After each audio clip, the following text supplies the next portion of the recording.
Start হয়ে যাচ্ছে।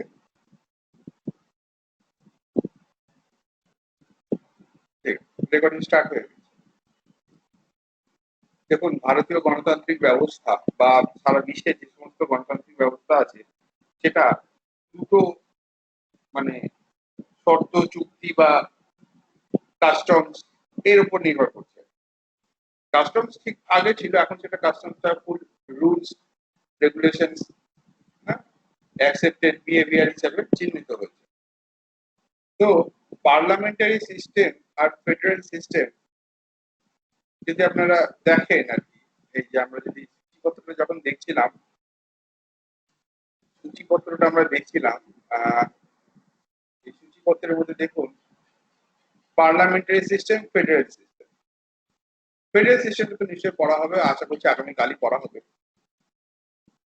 তো এই দুটো সিস্টেম অনুযায়ী এরকম ওপরে পার্ট 3 কি লেখা আছে, সিস্টেম অফ গভর্নমেন্ট, মানে সরকারের বিভিন্ন ব্যবস্থা, মানে কি দুটো ব্যবস্থা রয়েছে সাধারণত।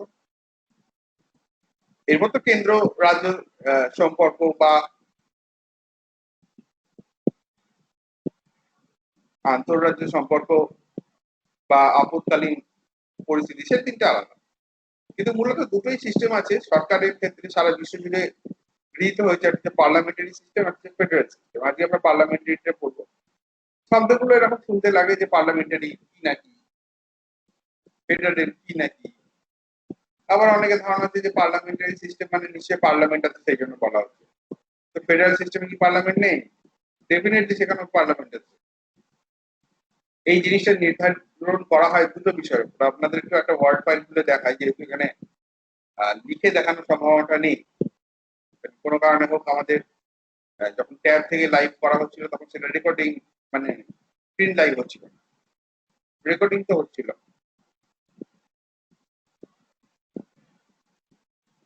তো সমগ্র বিশ্বের শাসন ব্যবস্থা, বিশ্বের যে কোনো দেশ হোক, প্রথমত হচ্ছে সেটা গণতান্ত্রিক করা হয়েছে, রিপাবলিকান বা ডেমোক্রেটিক, এরকম ভাবে করা হয়েছে। কালকে সবাইকে পার্লামেন্টারি সিস্টেমের আমরা নোটস দিয়ে দিয়েছি, আশা করছি আপনারা একবার চোখ বুলিয়ে নিয়েছেন, নাহলে জিনিসটা বোঝাটা অসুবিধাজনক হয়ে যায়। তবে সব চ্যাপ্টারে হয়তো আমি পারি না, যে চ্যাপ্টারে যখন পারি সেই চ্যাপ্টারটা তখন একটু বাংলা করে দেওয়ার চেষ্টা করি। আচ্ছা, তারপরে হচ্ছে এটাকে একটু লেখাটা বড় করি, তবেই আপনারা ভালো করে বুঝতে পারবেন।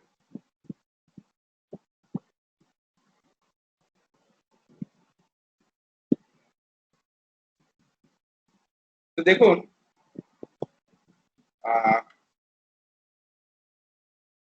Government world over based on two principal.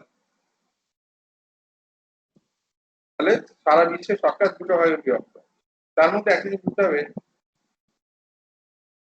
এক হচ্ছে every country where democracy is followed. মানে কোন দেশের কথা বলছি, যে দেশগুলোতে ডেমোক্রেসি বা গণতন্ত্রকে অনুসরণ করা হয়, সেই দেশগুলোর কথা বলছি। যেমন আমাদের প্রতিবেশী দেশ মায়ানমার, সেখানে এখন মিলিটারি নিজের হাতে শাসন তুলে নিয়েছে, এখন মিলিটারি শাসন করছে। সেখানে কিন্তু এই সিস্টেম গভর্নমেন্ট ফলো হয় না। সেখানে যতদিন মিলিটারি শাসন করছিল না, জনগণের নির্বাচিত সরকার কাজ করছিল, তখন এই সিস্টেমটা ফলো হচ্ছে। তো যেখানে যেখানে গণতন্ত্র রয়েছে সেই দেশগুলোতে, একটু বাংলাতেও লিখে দিই যাতে ছেলে মেয়েদের একটু, যারা ইংরেজিটা পড়ে বুঝতে পারছেন না,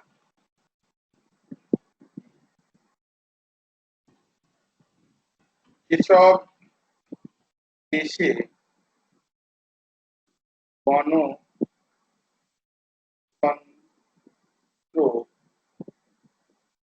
রয়েছে তাতে দুটি ব্যবস্থার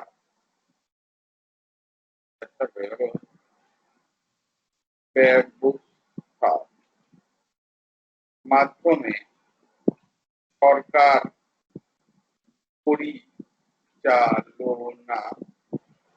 পরিচালনা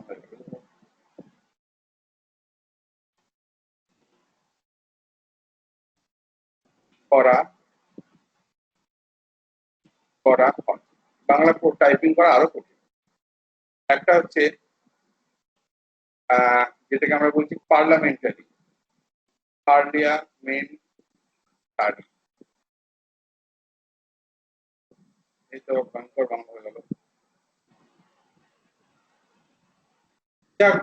ইংরেজি লিখে, হ্যাঁ, কিছু ভয় আছে না। পার্লিয়ামেন্টারি, পার্লামেন্টারি সিস্টেমটা কি?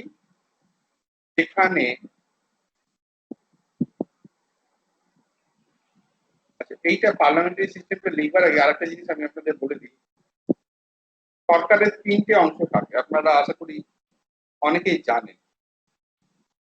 সরকারের মানে থাকে তো অনেক কিছু, মানে আমাদের যেটা আর কি এই মুহূর্তে লাগবে,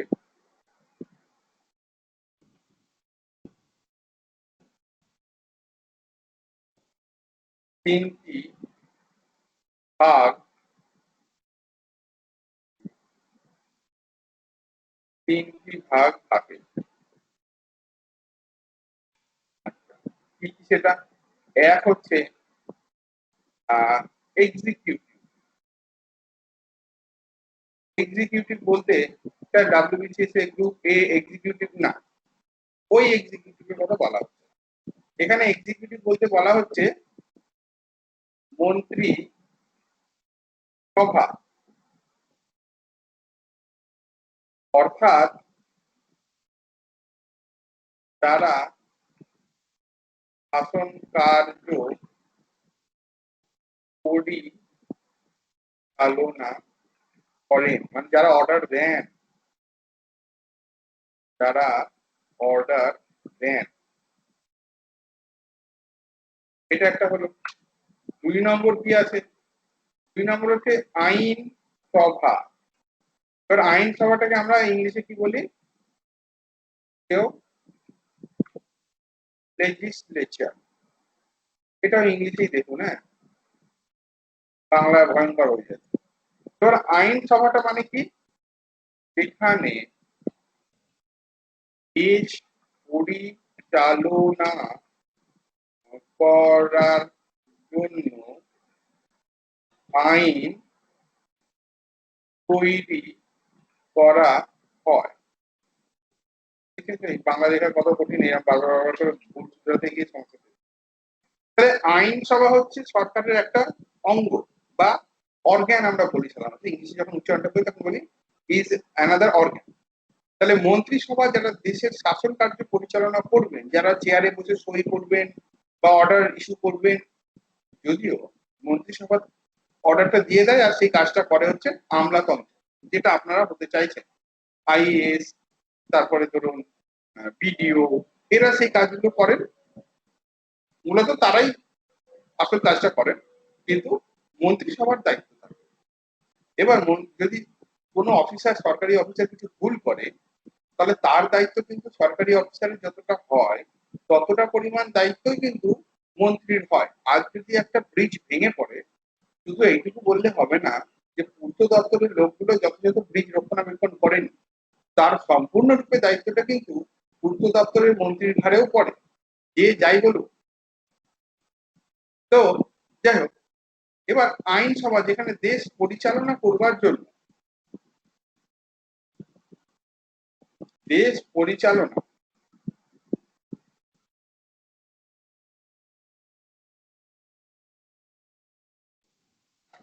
দেশ পরিচালনা করার জন্য আইন তৈরি হয়। তাহলে আইনসভা কি করবে? আইন বানাবে। এবার আইনসভায় কারা বসবে? যাদের জনগণ এমএলএ বা এমপি হিসাবে নির্বাচিত করেছেন ভোটের দ্বারা। যেমন এই মুহূর্তে পশ্চিমবঙ্গে এমএলএ নির্বাচন চলছে, আমরা যেদের নির্বাচন করছি তারা হচ্ছেন MLA, member of legislative assembly, অর্থাৎ কিনা আইনসভার সদস্য। সেটা রাজ্যের জন্য হচ্ছে, কখনো কখনো কেন্দ্রের জন্য যখন হয় তখন সেটাকে বলে মেম্বার অফ পার্লামেন্ট। তাহলে এবার ব্যাপারটা কি, আইনসভাতে আইন প্রণয়ন হবে, তার মানে কি এরা সব আইন জানা লোক হবে? এরা কি সব ল পাস করা লোক হবে? না, সুন্দর সুন্দর যাদের ব্যাকগ্রাউন্ড রয়েছে, কেউ হয়তো 5 বছর জেল খেটেছে, কারোর বিরুদ্ধে 2-4টি খুনের মামলা চলছে, তারাও আইন প্রণয়ন করতে পারে। এরকম কোনো নেসেসারি নেই যে আইনসভায় আইন প্রণয়ন করতে গেলে আপনাকে ল জানা লোক হতে হবে। হ্যাঁ, ল জানা লোক হলে কি সে ভুলভাল আইন প্রণয়ন করবে না, ঠিকঠাক স্টেটমেন্ট দেখতে ভালো লাগে, শুনতে ভালো লাগে, সেরকমই কাজ। আইনসভায় যে কেউ সদস্য হতে পারে, আপনিও হতে পারেন। আপনিও হতে পারেন। ভোটে দাঁড়ানোটা সমস্ত ভারতবাসীর জন্য যাদের বয়স 18 হয়ে গেছে, লোকসভার ক্ষেত্রে 25 আর রাজ্যসভার ক্ষেত্রে 30 আর এই লেজিসলেটিভ অ্যাসেম্বলির ক্ষেত্রে 25, যাদের হয়ে গিয়েছে তারা যে কেউ ভোটে দাঁড়াতে পারে। জনগণ যদি তাকে নির্বাচন করেন বা নির্বাচিত করেন, সেও তখন আইনসভার সদস্য হয়ে যাবে। সেও বলবে আহাম ভি আইন প্রণয়ন করেগা, যে কেউ আইন প্রণয়ন করবে। এবার প্রবলেমটা কোন জায়গায়, আইন তো প্রণয়ন করে দিল, আইন প্রণয়ন করার পর আইনসভাতে যতজন সদস্য রয়েছেন সবাই মিলে সেটাকে ভোট দেয়। কেন কি জনগণ তো প্রত্যেকটা আইনে ভোট দিতে পারবে না, জনগণ তাদের নির্বাচিত প্রতিনিধিকে ভোট দিয়ে দিচ্ছে। এইবার বাকি যারা ওখানে মানে জনগণের প্রতিনিধি যারা রয়েছেন তারা নিজেদের মধ্যে ভোটাভুটি করে যে হ্যাঁ এই আইনটা চালু হবে, এই আইনটা বাতিল হবে, তারা কিন্তু নিজেদের মধ্যে ভোট দিয়ে এটা করতে পারে। তাদের কাজটাকে জনগণের কাজ বলে ধরে নেয়। তাহলে আইনসভা আইন প্রণয়ন করবে, আর সেই আইনটাকে বলবৎ বা সেই আইনের উপর ভিত্তি করে কাজ করবে কে? মন্ত্রিসভা, বা যেটাকে আমরা বলছি এক্সিকিউটিভ। শব্দ দুটো যেন খুব ভালোভাবে মাথায় থাকে, এক্সিকিউটিভ আর এটা হচ্ছে লেজিসলেচার। তাহলে এবার মন্ত্রী যদি আইনসভার আইন অনুযায়ী কাজ করে, আর করতে গিয়ে যদি কিছু ভুল হয় সেটা মন্ত্রী নিজে করুক, কোনো ভিডিও করুক, সাধারণত ভিডিও অফিসাররা ভুলভাল করে না, আইএসরাও ভুলভাল করে, কিন্তু কি করবে হয়ে যায় মানে। কারণ কি যারা অফিসার হয়ে বসে তারা কিন্তু ওই 5 বছর জেল খাটা লোক, বোম বাঁধা লোকরা এসে বসে না আইনসভার মধ্যে, ওপেন নয় ওটা, ওটা পড়াশোনা জানা ছেলে মেয়েদের জন্য। তো যাই হোক, যদি কোনো কারণে এক্সিকিউটিভ কিছু ভুল করে, তাহলে সেই যে ভুলটা সে করলো বা সে কতটা কি কাজ করেছে, এর জন্য তাকে প্রশ্নের সম্মুখীন হতে হয়। এর জন্য তাকে প্রশ্নের সম্মুখীন হতে হয়, সেই যে, এবং তাকে জবাবদিহিও করতে হয়। তাহলে আমরা যদি এটা আরেকবার লিখি, এক্সিকিউটিভ এক্সিকিউটিভ যে সমস্ত হয়ে গেল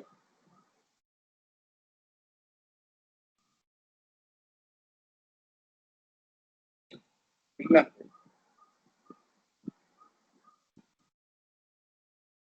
এক্সিকিউটিভ যে সমস্ত কাজ করেন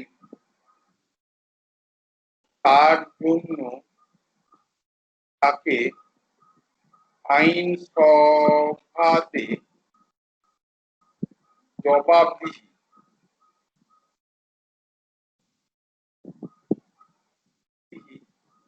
করতে হয়। এটা হচ্ছে কনসেপ্ট।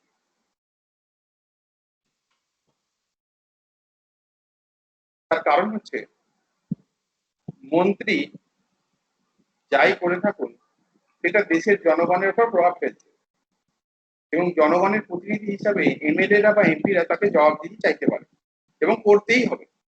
এবার এটা দুরকম ভাবে আছে, যে দেশে executive is responsible to the legislature, যে দেশে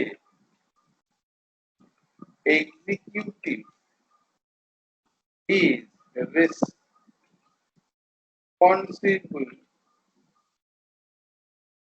টু দা লেজিসলেচার, এই দেশের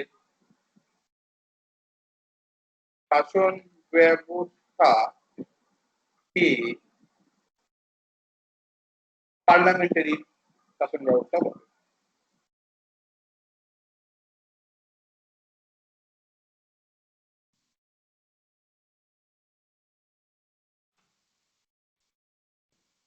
ব্যাপারটা ক্লিয়ার হলো? পার্লামেন্টারি বলতে কি বোঝায় আপনারা বুঝতে পারলেন এতক্ষণ যে বাংলায় লিখে লিখে বা বাংলায় বলে বলে বোঝালাম? আপনি বুঝতে পেরেছেন? যারা রয়েছেন আমাকে একটু বলুন। হ্যাঁ স্যার। আচ্ছা, আচ্ছা, প্রথমে আমরা হিরণময় থেকে জানতে চাই। বলুন হিরণময়, আপনি পার্লামেন্টারি সিস্টেম বলতে কি বুঝলেন? শুনি, মাইক ওপেন করে বলুন।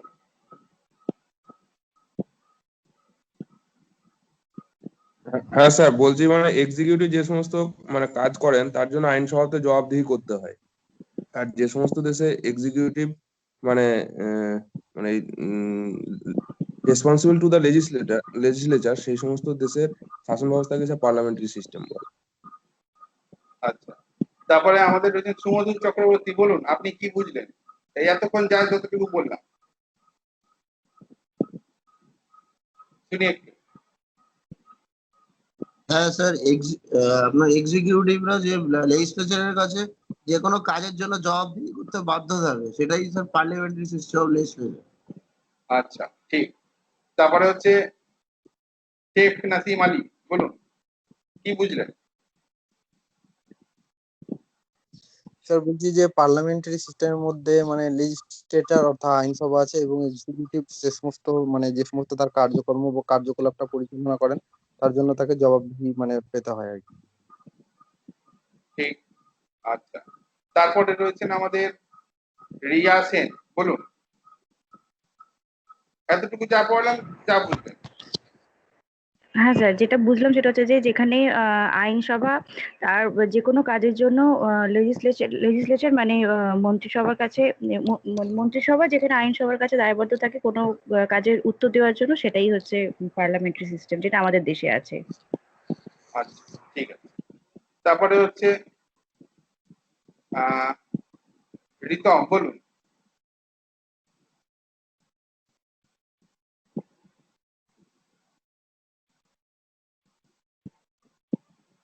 হ্যাঁ স্যার, এক্সিকিউটিভরা সব সময় ওই যে কোনো কাজের ক্ষেত্রে লেজিসলেটিভ অ্যাসেম্বলির উপরে মানে নির্ভর মানে দায়বদ্ধ থাকে। আচ্ছা, ঠিক আছে। তারপরে বলি সব বলুন। স্যার এক্সিকিউটিভরা যে কোনো কাজ করবেন বা যাই করুন স্যার, ওনারা আর কি লেজিসলেচার বা লেজিসলেটিভ অ্যাসেম্বলির কাছে আহ, মানে সেই ব্যাপারটা বলতে আর কি দায়বদ্ধ থাকবে বা উত্তর দিতে বা যে কোনো কারণ দর্শানোর জন্য। ঠিক, ঠিক। আচ্ছা, তারপরে মোশাররফ বলুন। স্যার এক্সিকিউটিভরা যাই কিছু কাজ করুক বা কাজের ক্ষেত্রে ভুল হোক বা বা যে কোনো কাজ করুক তাদেরকে যেটা আমাদের লেজিসলেচার আছে বা যেটা আপনার মন্ত্রিসভা আছে তাদেরকে প্রত্যেকের কাছে মানে জবাবদিহি করতে হবে। ঠিক। তারপরে স্বর্ণিল বলুন। স্যার প্রথম বুঝতে হবে যে জনগণ সবাইকে নির্বাচিত করে পাঠিয়েছেন আইনসভাতে, সে বিরোধী হতে পারে বা শাসক দল হতে পারে।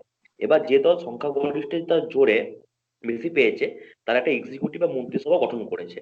এবার আমাদের যে বুঝতে হবে যে ওরা তো প্রত্যেক জনগণকে তো সরাসরি বলতে পারেন না, যে ব্যাখ্যা দিতে পারেন না কাজে। তো আমরা যাদের প্রতিনিধি করে পাঠিয়েছি সে আইনসভাতে, সে শাসক হোক বা বিরোধী হোক, তাদের কাছে এবার বুঝতে হবে যে এক্সিকিউটিভ যে মন্ত্রিসভা, তারা তো সবাই মিলে তো হবে না, একটা নির্দিষ্ট সংখ্যক কিছু লোকের হাতেই থাকবে মন্ত্রিসভার জিনিসটা, ক্ষমতাটা। তো সেই যে মন্ত্রিসভা, তারা যে কোনো তারা যে গৃহীত সিদ্ধান্তের জন্য বা সিদ্ধান্ত পুনর্বিবেচনার জন্য যা কিছু করেছেন, সেই জন্য তারা আইনসভার কাছে জবাবদিহি করতে বাধ্য বা আইনসভার কাছে জিনিসটা ব্যাখ্যা করতে বাধ্য।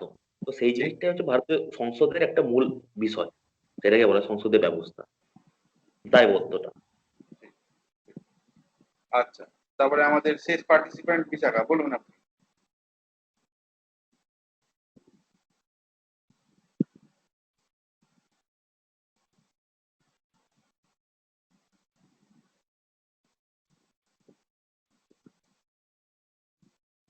যাই হোক, উনি কোনো উত্তর দিচ্ছেন না, হয়তো শুনতে পাচ্ছেন বা কোনো অসুবিধা হচ্ছে।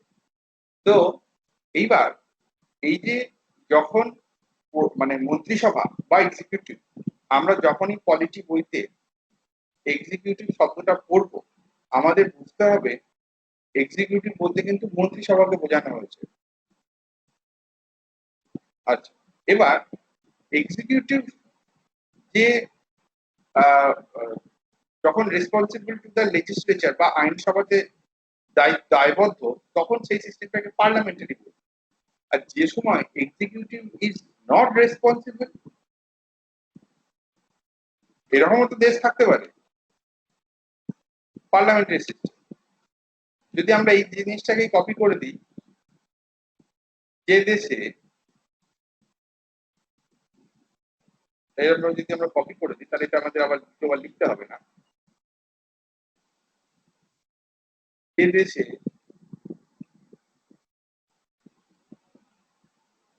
এক্সিকিউটিভ ইজ, তারপর হচ্ছে এখানে একটা is not responsible to the legislature, সেই দেশের শাসন ব্যবস্থাকে বলা হয় প্রেসিডেন্সিয়াল।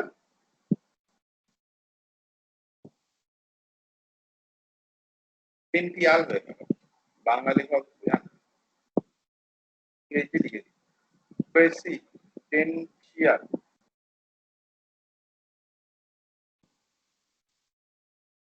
শাসন ব্যবস্থা, বা প্রেসিডেন্সিয়াল, বা এটাকে বাংলায় আমরা বলতে পারি রাষ্ট্রপতি শাসন।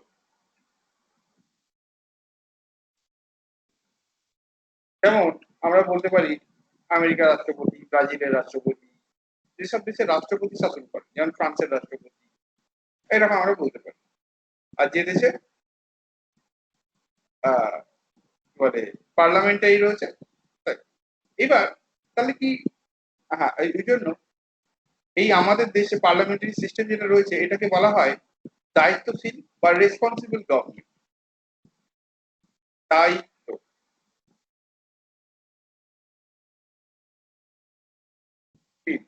বা রেসপন্সিবল গভর্নমেন্ট, ঠিক আছে। যদি ওটা মূর্ধন্য না হতো যন্ত্রের নাম হয়ে গেল, যাই হোক, ঠিক আছে। আমাদের পার্লামেন্টারি সিস্টেমের মূল বিষয় হচ্ছে রেসপন্সিবল গভর্নমেন্ট। এবার বাকি যে চ্যাপ্টারটুকু রয়েছে, মানে পার্লামেন্টারি সিস্টেমের বাকি যা রয়েছে সেটা হচ্ছে একবার বৈশিষ্ট্য দিয়েছে যে রেসপন্সিবল গভর্নমেন্ট হয়, হ্যাঁ, একই দলের সরকার হয়, স্টেবিলিটি থাকে, এই সমস্ত ব্যাখ্যা দিয়েছে। বাকি আর কিছু থেকে বোঝার মতন নেই।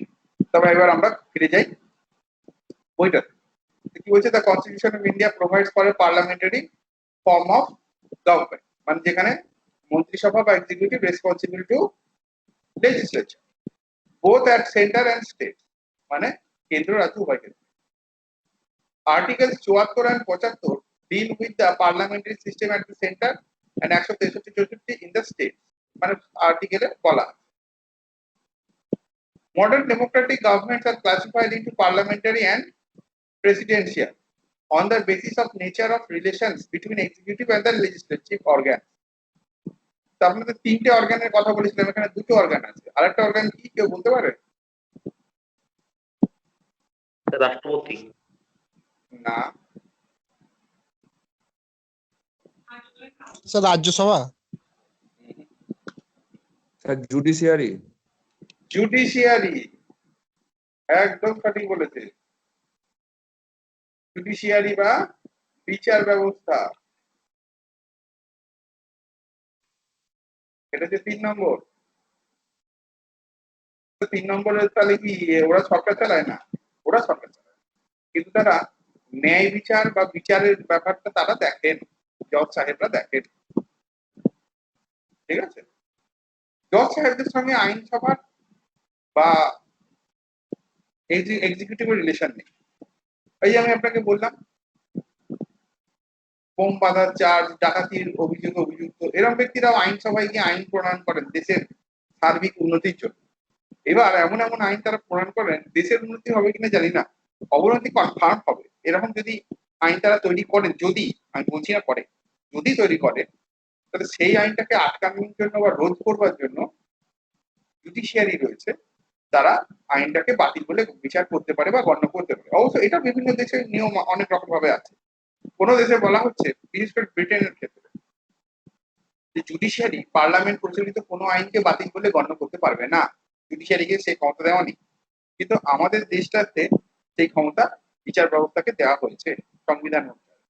তো যাই হোক, আপনি আপাতত জুডিশিয়ারি এই তিনটে ভাগই জেনে রাখুন, সরকারের এই তিনটে ভাগ। এইবার ধরুন জুডিশিয়ারিকে এক্সিকিউটিভের নিয়ন্ত্রণ থেকে আলাদা রাখা হয়েছে, কিরকম ভাবে এখানটা বলেই দিই। আমাদের দেশের জজ সাহেবরা নিযুক্ত কিন্তু মন্ত্রিসভার ইচ্ছাক্রমে, পরামর্শক্রমে বা মন্ত্রিসভার যাকে পছন্দ তাকে হয় না। জজ সাহেবরা নিয়োগযুক্ত হন, তারা তাদের যোগ্যতায়, তারা তাদের নিজস্ব নিয়ম আছে, কলেজিয়াম সিস্টেম আছে, সেই সিস্টেম অনুসারে জজ সাহেবদের রিক্রুটমেন্ট, মানে জজ সাহেবরা সিনিয়র জাজেরা অপেক্ষাকৃত কম সিনিয়র জাজেদের এই সুপ্রিম কোর্টে স্থান দেন বা বিভিন্ন হাইকোর্টে তাদের স্থান দেন। কি বলে স্থান দেন বলতে এমনি না যে দয়া করে দেয়, যোগ্যতা অনুসারে বিভিন্ন জায়গায় পোস্টিং করে। সরকার শুধু তাতে হ্যাঁ বলে সিল মেরে রাজি হয়ে যায়। তার কারণ হচ্ছে, ব্যাপারটা বুঝুন, আমি মন্ত্রী, হ্যাঁ, আমার বিরুদ্ধে কোনো কোর্টে কেস এলো, তো সেখানে আমারই পছন্দের লোক বসে আছে, তাহলে সেখানে ন্যায় বিচার হবে না। ন্যায় বিচার কখন হবে? যখন নিরপেক্ষ জুডিশিয়ারি থাকবে বা বিচার ব্যবস্থা থাকবে। তো বিচার ব্যবস্থাকে নিরপেক্ষ করতে গেলে আগে বিচার যারা করছেন তাদের নিরপেক্ষ করতে হবে। তাদের নিরপেক্ষ করার উপায় কি? তারা নিরপেক্ষভাবে যদি পদের যোগ্যতার ভিত্তিতে বসেন, তাহলে তাদের সরকার নিয়ন্ত্রণ করতে পারবে না। এবং সরকার নিয়ন্ত্রণ করবার জন্য একটা বিলও এনেছিল, যেটা পরে বাতিল হয়ে যায়। আমরা সেটা যখন করবো এনজেএসি, অবশ্য আমরা সুপ্রিম কোর্ট ক্লাসের সময় এটা আলোচনা করে দিচ্ছি। ঠিক আছে, আশা করি বুঝতে পেরেছি। তারপরে আসি আমরা of the government. The parliamentary system of government is one in which, সবাই দেখতে পাচ্ছেন বা পাচ্ছেন না, স্ক্রিনকে বড় করে দিলাম, আশা করছি এবার আমরা হয়তো দেখতে পাবেন। The parliamentary system of government is one in which the executive is responsible to the legislature. যেখানে এক্সিকিউটিভ লেজিসলেচারের কাছে দায়িত্বশীল for its policies and acts, যাই করে থাক। ওই যে আমরা বলছিলাম, মাঝে মাঝে আপনারা শুনবেন আমরা প্রধানমন্ত্রীর বিবৃতি চাই, আমরা মুখ্যমন্ত্রীর বিবৃতি চাই। কেন? তার কারণ প্রধানমন্ত্রী বা মুখ্যমন্ত্রীর বিবৃতি দিতে বাধ্য লোকসভায় বা রাজ্যসভায় বা বিধানসভায়, রাজ্য তো না, বিধানসভায় বা রাজ্যসভা তো প্রধানমন্ত্রীকে বিবৃতি দিতে বলা হতো। হ্যাঁ, এটা হতে পারে যে প্রধানমন্ত্রী হয়তো সেই সময় অসুস্থ রয়েছেন বা তিনি বিদেশ ভ্রমণ করছেন বা আদারওয়াইজ কিছু কাজে রয়েছেন, তিনি আসতে পারেন। কিন্তু এমনি হবে না, এই কথা তারা বলতে পারেন না যে তার মধ্যে আমি বলবো না আমি প্রধানমন্ত্রী আর তুই এখানে মাত্র এমএলএ, তুই এটা মাত্র এমপি, এরা বলতে পারেন না। জবাব তো দিতেই হবে, তার কারণ এটা নিয়ম। The presidential system, Rashtrapati system, on the other hand, is one in which executive is not responsible to the legislature. তার মানে কি, রাষ্ট্রপতিকে জবাবদিহি করতেই হবে, এ বলা যাবে না। এবার একটা কারণ, তার কারণ রাষ্ট্রপতি কিন্তু আইনসভার সদস্য না। আমাদের যখন প্রধানমন্ত্রী বা মুখ্যমন্ত্রী, প্রধানমন্ত্রী কি নিজেও একজন এমপি, আর মুখ্যমন্ত্রী কি তিনি নিজে একজন এমএলএ। মানে এমএলএদের মধ্যে একজন এমএলএ হচ্ছে মুখ্যমন্ত্রী, এমপিদের মধ্যে একজন এমপি হচ্ছেন রাষ্ট্রপতি। এই হচ্ছে কনসেপ্ট। এইবার এইরকম একটা সিচুয়েশন যখন চলছে, তাহলে রাষ্ট্রপতি মানে তো রাষ্ট্রপতি কিন্তু আবার ওই মানে এমএলএ বা এমপিদের মধ্যে একজন নন। রাষ্ট্রপতি আলাদাভাবে নির্বাচিত হন, আমেরিকার সিস্টেম আলাদা। আর ভারতের ক্ষেত্রে কি, ভারতের ক্ষেত্রে হচ্ছে এমএলএ দের মধ্যে একজন এমএলএ হচ্ছেন মুখ্যমন্ত্রী, আর এমপিদের মধ্যে একজন এমপি হচ্ছেন প্রধানমন্ত্রী। তার মানে যখন আইনসভার হচ্ছে, কি বলে, অধিবেশন হচ্ছে, তাহলে সমস্ত সদস্যদের মতো প্রধানমন্ত্রী বা মুখ্যমন্ত্রীকেও সেই অধিবেশনে থাকা বাধ্যতামূলক, থাকতেই হবে। এবং যখন তাকে প্রশ্ন করা হবে যে সরকার এটা কেন করেছে, তার কারণ কি, যে সরকার দায়িত্বশীল নয়, তাহলে সে তো কাজ করবে কি করবে না দেশের স্বার্থে, বা সে কাজ করলেও তার উত্তর দেবে না, জবাবদিহি করবে না, এটা তো বুঝতে হবে। কিন্তু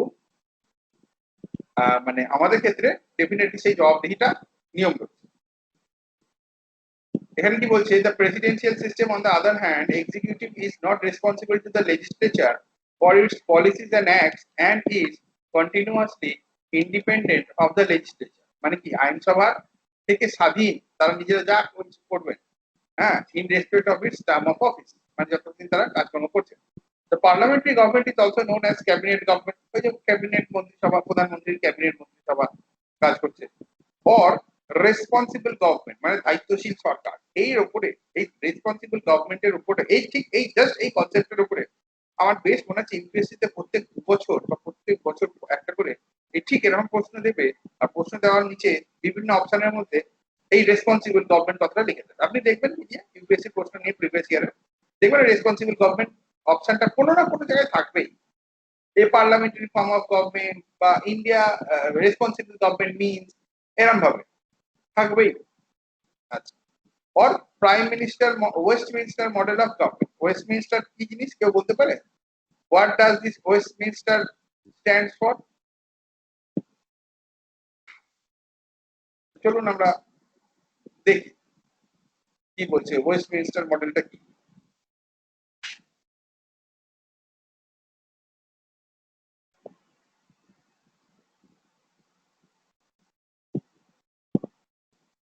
ছবি দেখুন তবে তো জিনিসটা ক্লিয়ার হবে, তাহলে কি করে ক্লিয়ার হবে?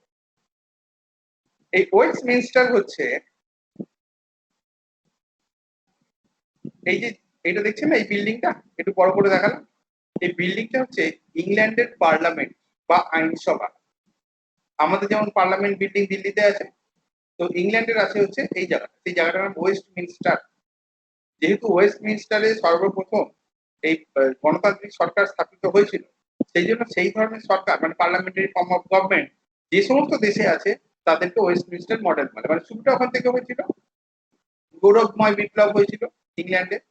রাজা আস্তে আস্তে ক্ষমতা তাদের প্রধানমন্ত্রী বা মন্ত্রী নেতৃত্বে অন্যান্য সবাইকে আস্তে আস্তে ছেড়ে দিতে থাকে, এবং এটা যেহেতু কোনো রকম রক্তক্ষয়ী বিদ্রোহ হয়নি, রাজা স্বেচ্ছাতে পার্লামেন্টকে সমস্ত ক্ষমতা অর্পণ করেছেন একদিনে না, আস্তে আস্তে একটু একটু করতে করতে করতে করতে পুরো ক্ষমতা, এখন আর রাজার হাতে কোনো ক্ষমতা নেই, পুরো ক্ষমতা হচ্ছে এখন পার্লামেন্টের। সেই জন্য পার্লামেন্টও কিন্তু ইংল্যান্ডের রাজাকে ধ্বংস করে। ইংল্যান্ডের রাজা, রানী, রাজপুত্র তারা এখনো সপরিবারে স্বমহিমায় বাকিংহাম প্যালেসে বসবাস করছে, এবং তারা সেরিমোনিয়াল হেড, নামমাত্র প্রধান, অর্থাৎ কিনা সমস্ত কিছু করার পরে রাজারা গিয়ে সই করে দেন, যেমন আমাদের ক্ষেত্রে রাষ্ট্রপতি সই করেন। হ্যাঁ, বা যেমন ধরুন এরকম প্রশ্ন ইউপিএসসিতে আছে, ডেমোক্রেটিক গভর্নমেন্ট মানে কি? ডেমোক্রেটিক গভর্নমেন্ট মানে a government where no hereditary position is available বা গিভেন। তার মানে কি? যেমন ধরুন এখানে রাজার ছেলে যে রাজা হবে, নেক্সট রাজা, সে এবার সই করবে। ধরুন কোনো কারণে এই রাজা মারা গেলেন ইংল্যান্ডে, আমরা চাই তিনি আরো 100 বছর বেঁচে থাকুন, কোনো কারণে তিনি করতে পারছেন না কাজ, তো তার জায়গায় তার ছেলে রাজা হবে। কিন্তু মানে আমাদের ভারতবর্ষের নিয়ম কি? রাজা কা বেটা রাজা নাহি বানেগা, ইহা ওয়াহি বানেগা जो हकदार है। তো সেরকম ভাবে আমাদের দেশে রাষ্ট্রপতি কিন্তু বংশ পরম্পরায় হয় না, রাষ্ট্রপতি প্রত্যেক কিছুদিন 5 বছর পর চেঞ্জ হয়। তো সেই জন্য এটাকে ওয়েস্টমিনিস্টার মডেল বলে। এবার ইংল্যান্ডের কি ছবিটা একটু দেখুন সুন্দর করে, যে কিরকম দেখতে লাগে। এখান থেকে আমাদের ভারতবর্ষের ভাগ্য নির্ধারিত হতো। আর এই যে যেটা আমাদের কলকাতার ওই জায়গাটার নাম সল্টলেকের পাশে একটা ওই কপি আছে ঘড়ি, এটা হচ্ছে সেই ঘড়ি, বিগ বেন, টিং করে বাজে, লেক টাউন। Lake town. হ্যাঁ, এই হচ্ছে বিগ বেনের ছবি, এইটাকে আমরা কপি করে লেক টাউনের ওখানে বানিয়ে দিচ্ছি। ঠিক আছে, ঠিক আছে, ছবি দেখা বেশি হয়ে গেছে, এবার পড়তে হবে। Is prevalent in Britain, Japan, Canada, India এবং আদার্স, অন্যান্য দেশের মধ্যে এই দেশ। Presidential government on the other hand is also known as non responsible বা নন পার্লামেন্টারি ফর্ম। এই ইউপিএসসিতে এই শব্দগুলোর উপর প্রশ্নগুলো খুব ঘোরাবে, বা অপশন এই শব্দগুলো দিয়ে আপনাকে মাথা খারাপ করবে। কিছু না, সিম্পল কনসেপ্ট যদি মাথায় থাকে আপনার মাথা খারাপ হবে না। Of fixed executive system of government and is prevalent in USA, Brazil, Russia, Sri Lanka among others. Ivor Jennings, এবার দেখুন এবার আইভর জেনিংস কি বলেছে আপনার মাথা খারাপ করার দরকার। এরা হচ্ছে যেমন ধরুন হয়তো বড় মানে কি বলে পলিটিক্যাল সায়েন্স নিয়ে বড় স্কলার, এরা অনেক কিছু বলে। আমাদের ওসব কিছু লাগবে না, পড়ে দিচ্ছি, বুঝিয়ে দিচ্ছি, কিন্তু এটা আমাদের না জানলে চলবে। For the parliamentary system as the cabinet system, because cabinet is the nucleus of power in parliamentary system. এবার এইখানটা গল্প, আইনসভায় আজকে যদি আমরা দেখি মানে কেন্দ্রীয় আইনসভার কথা বলছি, আমি পার্লামেন্টের কথা বলছি, যেখানে লোকসভা রাজ্যসভা দুটো কক্ষ আছে। তো লোকসভায় তো ডাইরেক্ট নির্বাচন হয়, রাজ্যসভায় ইনডাইরেক্ট নির্বাচন হয়। এবার লোকসভায় যে ডাইরেক্ট নির্বাচন হয় সেখানে 545 খানা এমপি রয়েছে। এবার 545-এর মধ্যে সংখ্যাগরিষ্ঠতা বলতে কি বোঝায়? তো চলুন আমরা একটু দেখি। 273 জন। হ্যাঁ ঠিক, হ্যাঁ তাহলে হচ্ছে লোকসভা,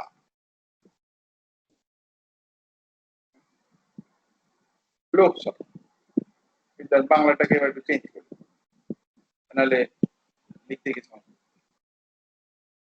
লোকসভা, যেখানে টোটাল 545টা এমপি রয়েছে। আচ্ছা, মেজরিটি বলে, হ্যাঁ মানে সংখ্যাগরিষ্ঠতা বলতে মেজরিটি, এইটা হচ্ছে 273।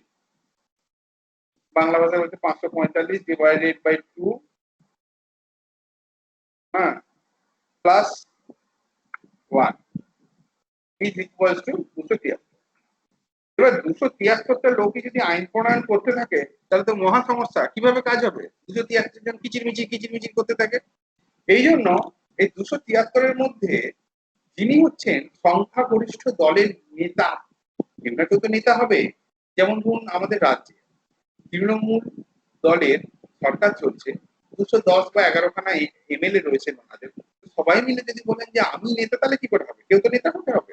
ঠিক সেরকম ভাবে যেমন মাননীয় মুখ্যমন্ত্রী শ্রী মমতা ব্যানার্জি, হ্যাঁ ঠিক সেরকম ভাবে আমাদের কেন্দ্রের ক্ষেত্রে কি মাননীয় নরেন্দ্র মোদীজি, ঠিক আছে।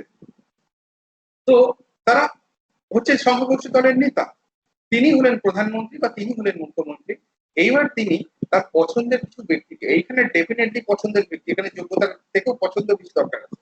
কারণ কি, যিনি প্রধানমন্ত্রী হবেন বা যিনি মুখ্যমন্ত্রী হবেন তাকে কিন্তু সরকার পরিচালনার ক্ষেত্রে কিছু কিছু গুরুতর দায়িত্ব অন্যদের দিতে হয়, এবং তিনি সেই গুরুতর দায়িত্ব তাদেরই দেবেন যাদের তিনি ভরসা করেন। বাংলা ভাষায় বুঝুন ভরসা করেন। স্যার বাকি এমএলএদের কি উনি ভরসা করেন না? ওটা আলাদা প্রশ্ন। কিন্তু মন্ত্রিসভায় মন্ত্রী তাদেরই করবেন যাদের তিনি ভরসা করেন। এরকম ভরসা সম্পন্ন লোকগুলোকে নিয়ে তারা একটা মন্ত্রিসভা তৈরি করে। মন্ত্রিসভা ম্যাক্সিমাম কত হতে পারে? হ্যাঁ, টোটাল স্ট্রেংথ 15%। হ্যাঁ, টোটাল স্ট্রেংথের আপ টু 15%। পরীক্ষায় না এই প্রশ্নটাও আছে, আপ টু 15%। এবার ধরুন আমাদের এই টোটাল 545 হয়েছে, তা আপ টু 50% মানে হচ্ছে 54, আর এদিকে ধরুন হাফ 27, তো 27 আর 11 81 মতন হতে পারে, ম্যাক্সিমাম হতে পারে। কিন্তু সাধারণত ওই 10-15 জনের বেশি করা হয় না, তার কারণ মন্ত্রীদের আরো ক্ষমতা দিতে হয়, আরো অনেক কিছু করতে হয়। যেমন পশ্চিমবঙ্গে ধরুন 295টি রয়েছে এমএলএ, 294 ভোট, আর একজন হচ্ছে মনোনীত। তাহলে 295-এর মধ্যে ধরুন ওই 10% আর 15%, 29 সালের দিকে হচ্ছে 15, 34 মতন ম্যাক্সিমাম হতে পারে। তাহলে এই যে 8-10 জন ব্যক্তিকে নিয়ে একটা মন্ত্রিসভা গঠন করা হয়, এরাই কিন্তু মানে যারা মন্ত্রিসভা, যারা এক্সিকিউটিভ, তারাই কিন্তু আইনসভায় আইন প্রণয়ন করে। কারণ কি, যে কোনো এমপি, যেমন ধরুন আমাদের ব্যারাকপুরের এমপি হলেন, ব্যারাকপুর লোকসভা কেন্দ্র হলেন বা দমদম লোকসভা কেন্দ্র হলেন, তিনি যে বললেন যে আমি তো বিজেপির লোক, তাহলে আমি কেন আইন প্রণয়ন করবো না? না, তিনি আইন প্রণয়ন করতে পারবেন না তা না, সেক্ষেত্রে কোনো মানা নেই। আইন প্রণয়ন তিনি করতে পারেন। তিনি স্পিকারের অনুমতি নিয়ে যে আমি একটা বিষয়ে আইন প্রণয়ন করতে চাই, এইটা মানে এমএলএ এমপিদের সামনে আলোচনা করতে চাই, এমপিরা এতে ভোট দিতে পারে, যে আইনটাকে মানে এই খসড়াটাকে আইনে পরিণত করতে পারে, তিনি করতে পারেন। কিন্তু তারা করেন না, তার কারণ সবাই মিলে আইন প্রণয়ন করলে কাজটা কাজ হবে না, তখন কেউ চলবে। সরকারের একটা নীতি থাকে, সরকারের সেই নীতি মানে স্টেট গভর্নমেন্ট হোক বা মানে সেন্ট্রাল গভর্নমেন্ট, তাদের একটা নীতি থাকে, এবং তারা নীতি অনুযায়ী ঠিক করেন যে এইবার আমরা এই আইন পেশ করবো, এইবার আমরা ওই আইন পেশ করবো। তারা আইনটা পেশ করে, তার মানে ধরে নিতে হবে যে প্রত্যেকটা শাসক দলের প্রত্যেকটা এমপিরই সমর্থন আছে যে আইনটা পেশ করা হচ্ছে। তার এইভাবে হয়। হ্যাঁ, কিছু কাজ কিছু লোককে করানো হয়। তার মানে যারা মন্ত্রী, এখানে একটা ব্যাপারটা বুঝুন, পার্লামেন্টারি সিস্টেমের ব্যাপারটা কি? পার্লামেন্টারি সিস্টেমের যেটা ব্যাপারটা হচ্ছে যে পুরো ক্ষমতাটা ওই মন্ত্রিসভার হাতে থাকে। তার কারণ মন্ত্রিসভায় কি করবে না করবে, দেশের শাসন আইন, হ্যাঁ এই ব্যাপারটা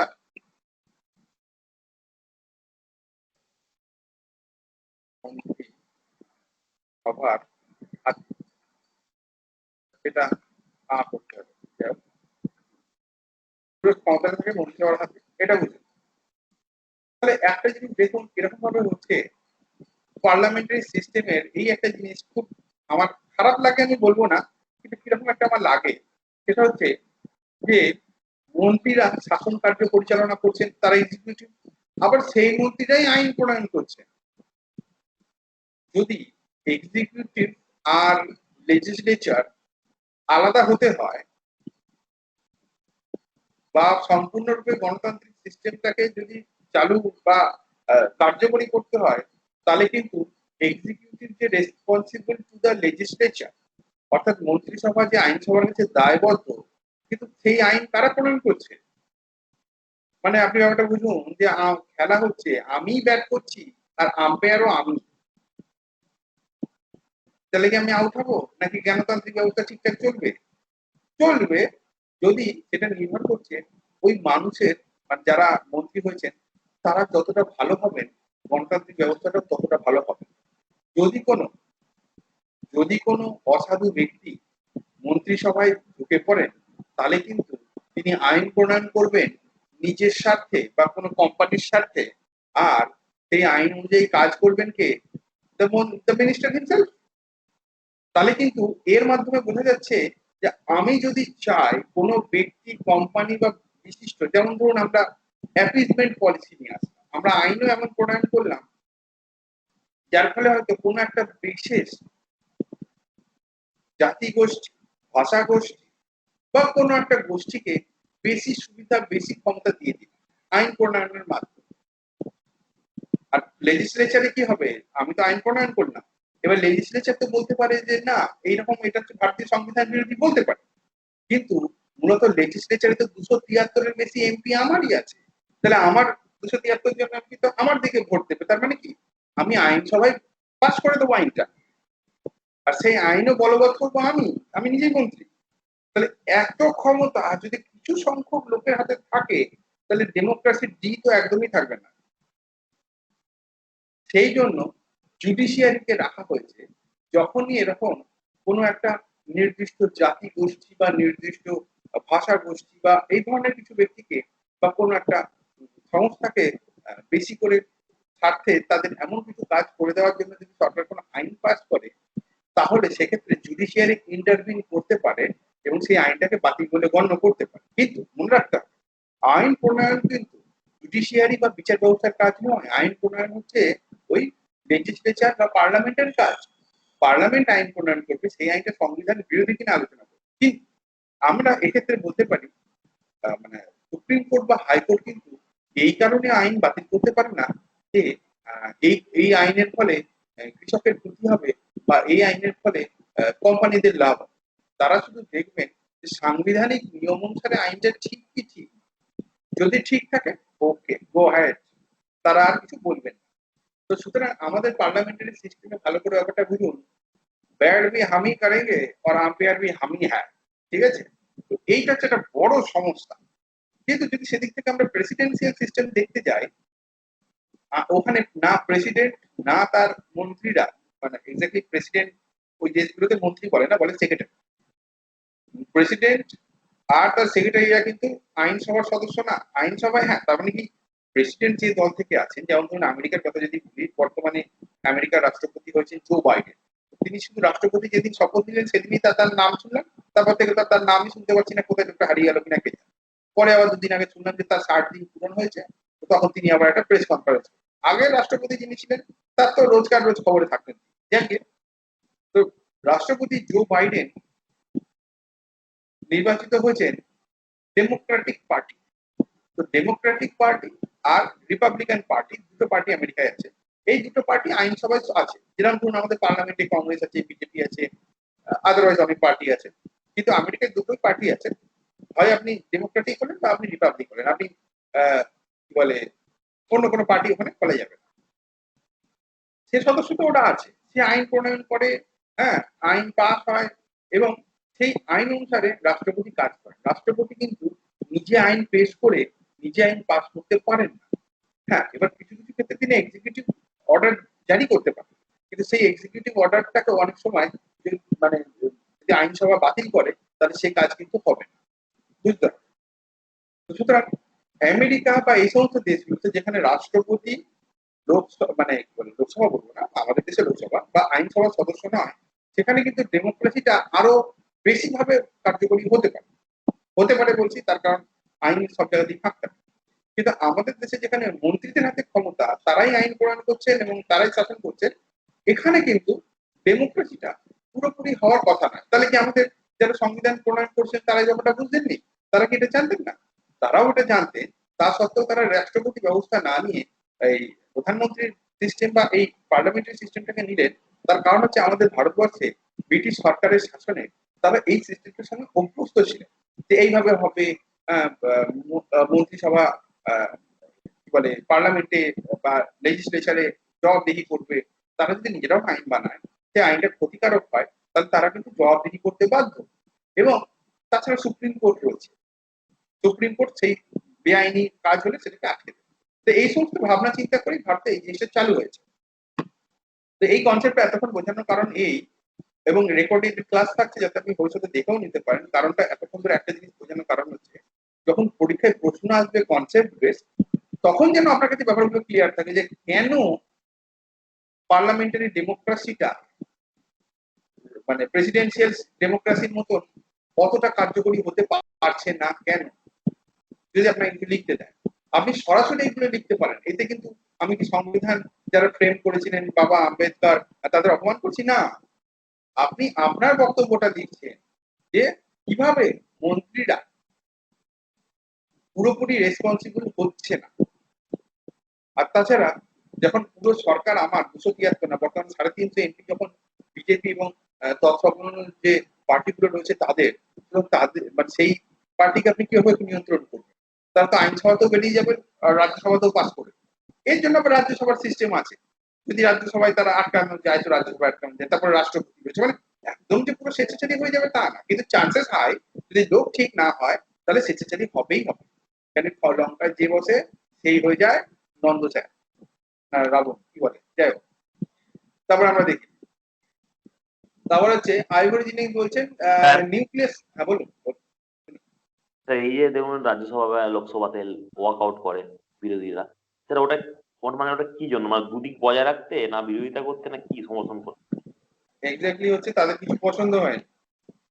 সরকার একটা বিল এনেছে যেখানে সরকারের এমপি রয়েছে 350, তো বিরোধীরা তো বুঝতেই পারছে যে সরকার তো এমনি পাস করিয়ে নেবে। এরা তো না বলেও তো কিছু করতে পারছে না, বিলটাকে তো আটকাতে পারবে না। আর তারপর রাষ্ট্রপতির কাছে নিয়ে গেলে রাষ্ট্রপতি সই করে দেবে। তো তখন ওরা এইটা জনগণকে বোঝাতে চায় যে দেখুন আমরা বিলটাকে সাপোর্ট করছি না, সেই জন্য আমরা বেরিয়ে যাচ্ছি। ওরা টেকনিক্যাল গ্রাউন্ডে কিচ্ছু করতে পারবে না, তাদের ওই ক্ষমতাই নেই, কারণ তাদের সংখ্যা নেই। ওই জন্য তো কথাটা আছে সংখ্যা গরিষ্ঠতা ম্যাজিক ফিগার বলে। যখন ভোটের রেজাল্ট হয়, যেমন আমাদের পশ্চিমবঙ্গে যখন ভোট হবে, ম্যাজিক ফিগার মানে কি 50% plus 1।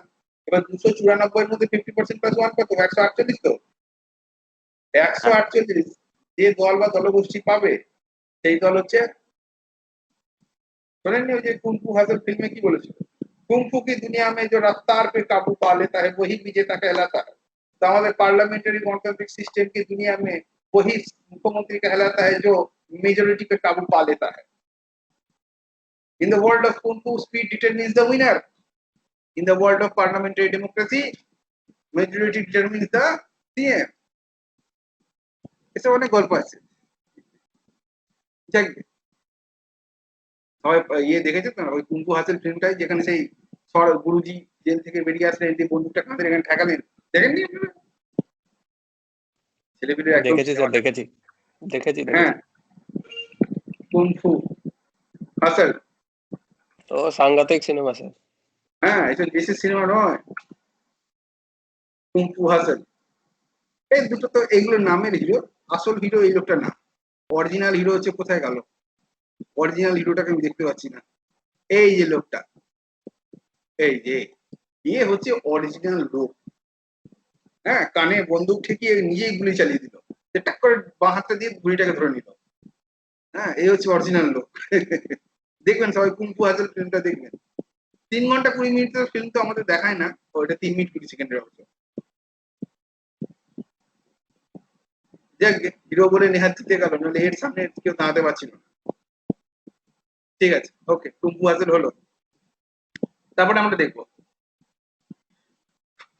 responsible government as the cabinet real executive is accountable to the parliament and stays in office so long as, কিন্তু আমার মতে এখানে as long as হওয়া উচিত ছিল, it enjoys the latter's confidence, মানে পার্লামেন্টের যতদিন 273 রয়েছে, latter's confidence মানে কি, পার্লামেন্টের কনফিডেন্স মানেই হচ্ছে মেজরিটি রয়েছে।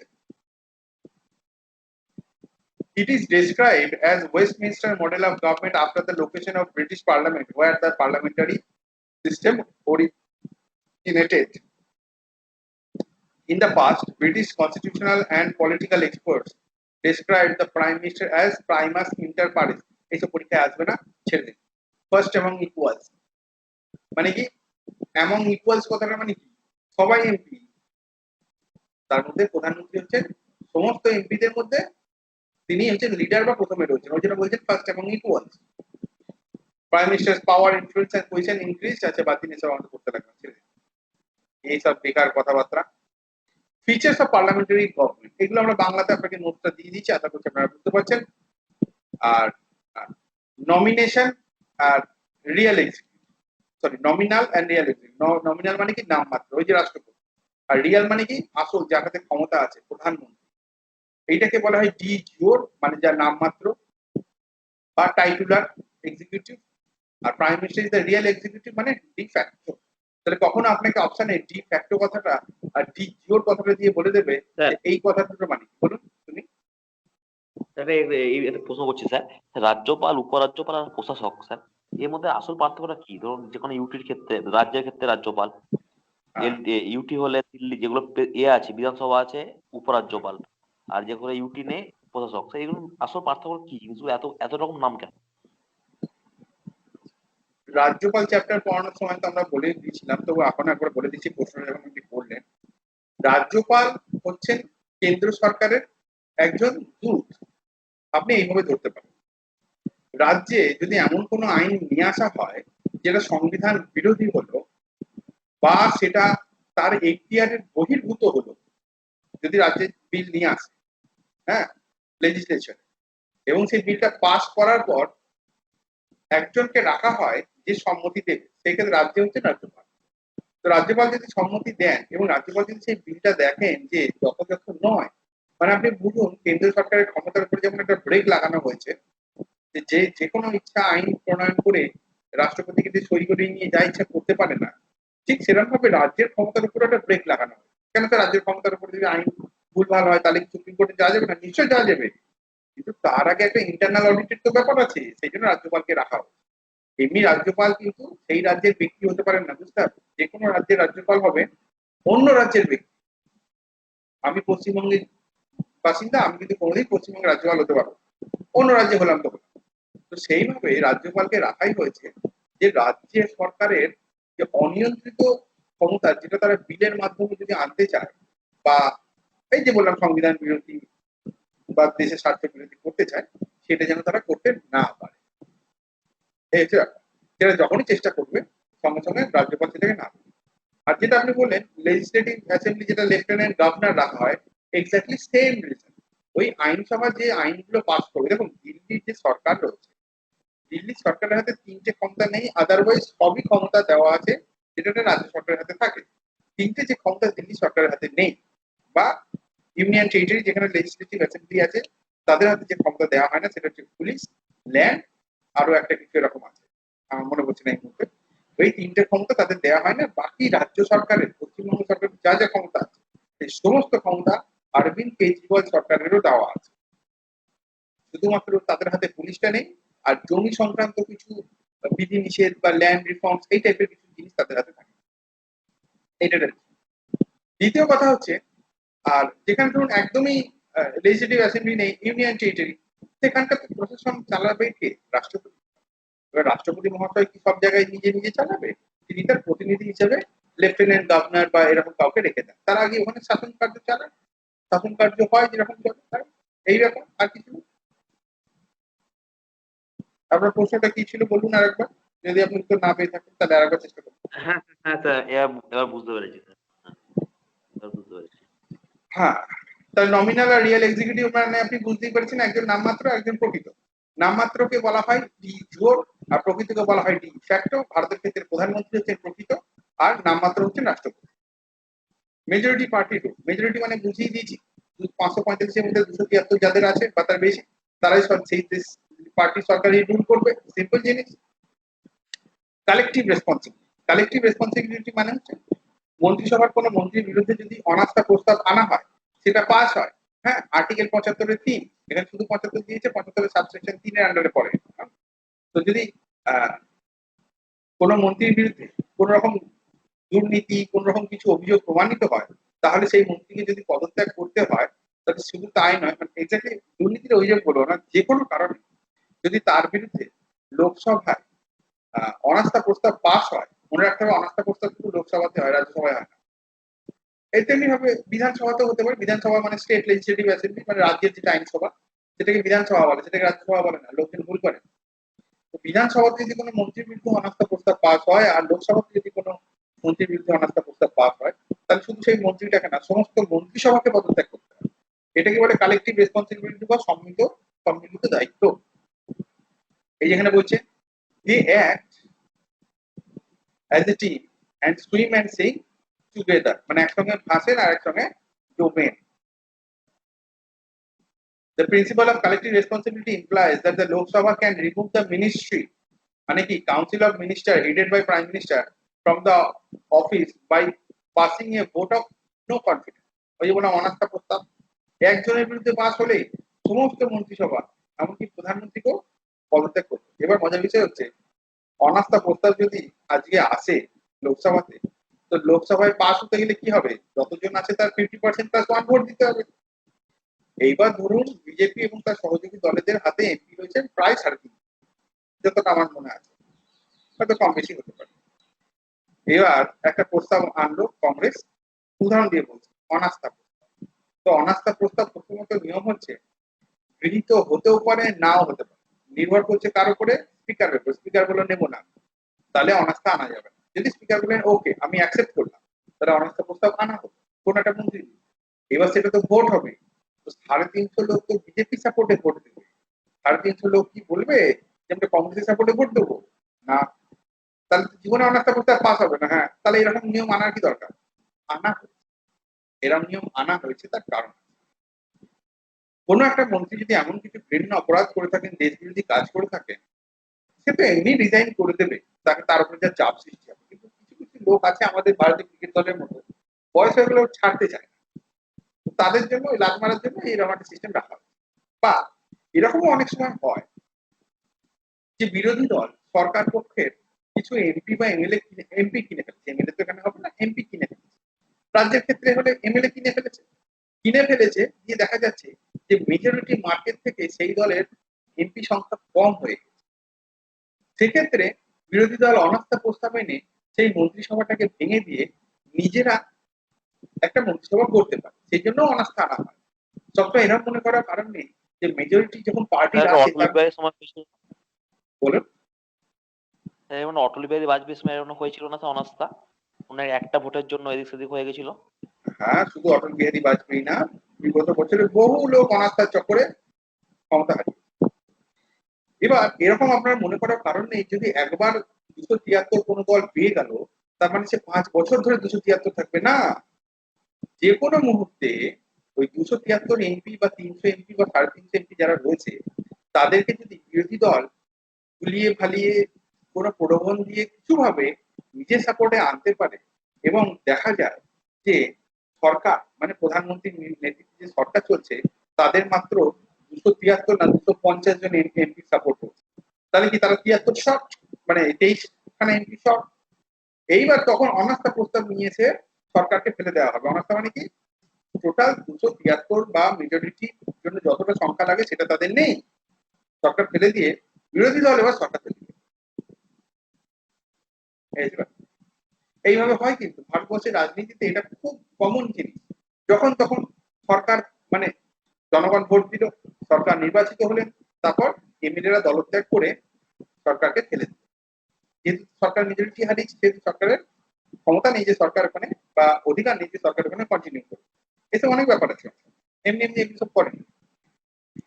পলিটিক্যাল হোমোজিনিটি মানে কি সবাই একই ধরনের রাজনৈতিক মতাদর্শের অধিকারী। যেমন ধরুন 350 এমপি রয়েছে, তারা কিছু তো একটা রাজনৈতিক মতাদর্শ রয়েছে যে আমরা এই জিনিসটা পছন্দ করি বা আমরা ওই জিনিসটা পছন্দ করি। তো এই যতগুলো সংখ্যাগরিষ্ঠতা দলের সদস্য, সংখ্যাগরিষ্ঠ দলের শাসন, তার মানেই হচ্ছে যে তারা কোনো না কোনো মতাদর্শের অধিকারী। ডাবল মেম্বারশিপ মানে হচ্ছে মন্ত্রীরা যেরকম মন্ত্রিসভার সদস্য, অ্যাজ ওয়েল অ্যাজ মন্ত্রীরা কিন্তু আবার ওই লোকসভারও সদস্য বা রাজ্যসভারও সদস্য। আর যদি রাজ্যের ক্ষেত্রে হয় তাহলে তারা বিধানসভার সদস্য। রাজ্যে আবার কখনো কখনো দুটো কক্ষ থাকতে পারে। একটা হচ্ছে সেটা বাদ দিন, দুটো কক্ষ যে রাজ্যে নেই তার কথা বলছি। তো রাজ্যসভা হচ্ছে মানে একটা মন্ত্রী হচ্ছে মন্ত্রিসভার সদস্য, মানে কি মন্ত্রিসভা বলতে কি এক্সিকিউটিভ যাদের আমরা বলছি, ওই 15% লোক যারা ম্যাক্সিমাম মন্ত্রী হতে পারে।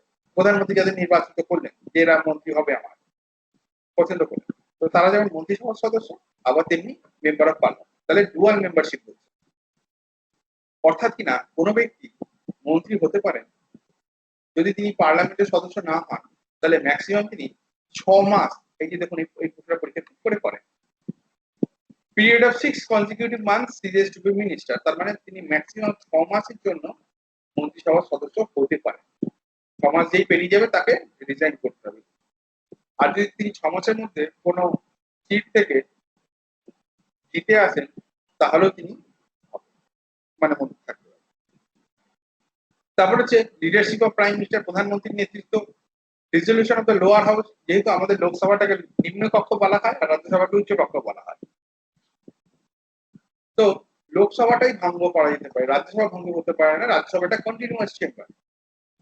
তো লোকসভা 5 বছর হওয়ার আগে, যেমন ধরুন একটা উদাহরণ দিয়ে বলছি যে 273 দরকার, সেখানে আমার সদস্য সংখ্যা 300 রয়েছে।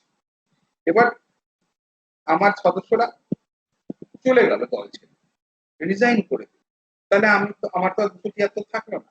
এবার বিরোধী দল এসে সরকার বানাতে পারে, ঠিক আছে। তো বিরোধী দলের লোকেরা যতক্ষণ আছে প্রধানমন্ত্রীর শপথ নিচ্ছে ততক্ষণ তাই প্রধানমন্ত্রী, হ্যাঁ ঠিক, আমার মেজরিটি নেই, সরকার পড়ে গিয়েছে, কিন্তু যতক্ষণ না নতুন লোক এসে সরকার করছে ততক্ষণ তো আমি প্রধানমন্ত্রী। তখন আমি রাষ্ট্রপতিকে পরামর্শ দিলাম, রাষ্ট্রপতি মহাশয় আপনি না লোকসভাটাকে ভেঙে দিন। লোকসভা ভেঙে দেওয়ার কথা হচ্ছে মানে হচ্ছে যে 545 খানা সদস্য যারা এমপি রয়েছেন তাদের সবার মেম্বারশিপ ক্যান্সেল।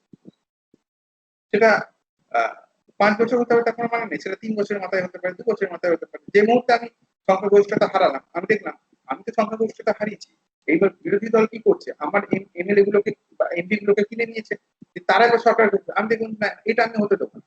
আমি রাষ্ট্রপতিকে পরামর্শ দিলাম আপনি লোকসভা ভেঙে দিন। লোকসভা ভেঙে দেওয়ার মানে হচ্ছে ওই 545 খানা এমপি পোস্ট ক্যান্সেল।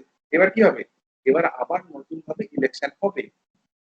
এবার নতুন ইলেকশনে যা হবে তাই, নতুন ইলেকশনে যদি আমি জনগণকে ভয়াতে পারি যে এই লোকগুলো ঠিক ছিল না, এদের বিরোধী দল কিনে নিয়েছে, হ্যাঁ, তখন লোকে আছে এই লোকগুলোকে ভোট দেবে না, লোকে আমার নির্বাচিত প্রতিনিধিকে ভোট দেবে।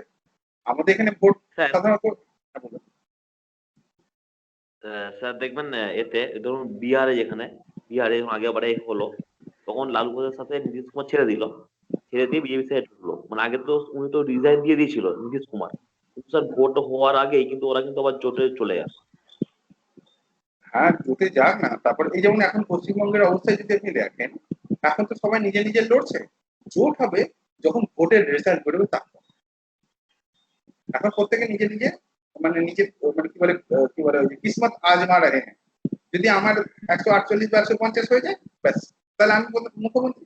আর যদি আমার না হয় তখন একে ওকে তাকে সবাই মিলে বলবো যে আমরা ধর্ম নিরপেক্ষ সরকার করবো, আসুন সবাই হাত মেলাই, আমাদের নীতি এক হয়ে গেছে বলে সরকার, এই আর কিছু না। সবাই কেন্দ্রে তাই, যেমন কেন্দ্রে কি হলো, কেন্দ্রে সবাই লড়লো, দিয়ে তারপর দেখা গেল যে মেজরিটি নেই, তখন কংগ্রেস সিপিএম এর হাত ধরলো, তারপরে কংগ্রেস মায়াবতীর হাত ধরলো, আর অনেকের হাত ধরলো। কিন্তু এরা কিন্তু একে অপরকে সবসময় দেখবেন যে রাজনৈতিক টেবিলে কেউ না কেউ কাউকে কিছু বলতেই থাকে। তারপরে সিক্রেসি, মানে মন্ত্রী হয়ে সে দেশের বিষয় বা এই বিষয়ে যাই কিছু জানতে পারবে, সে কোনোদিন যে ক্যাবিনেট মিটিং এর ব্যাপার বা এগুলো সেগুলো বাইরে বলবে, যেটা তারা ঠিক করবে যে বলা যায় সেটা বলবে, কিন্তু কিছু সিক্রেসি রাখবে।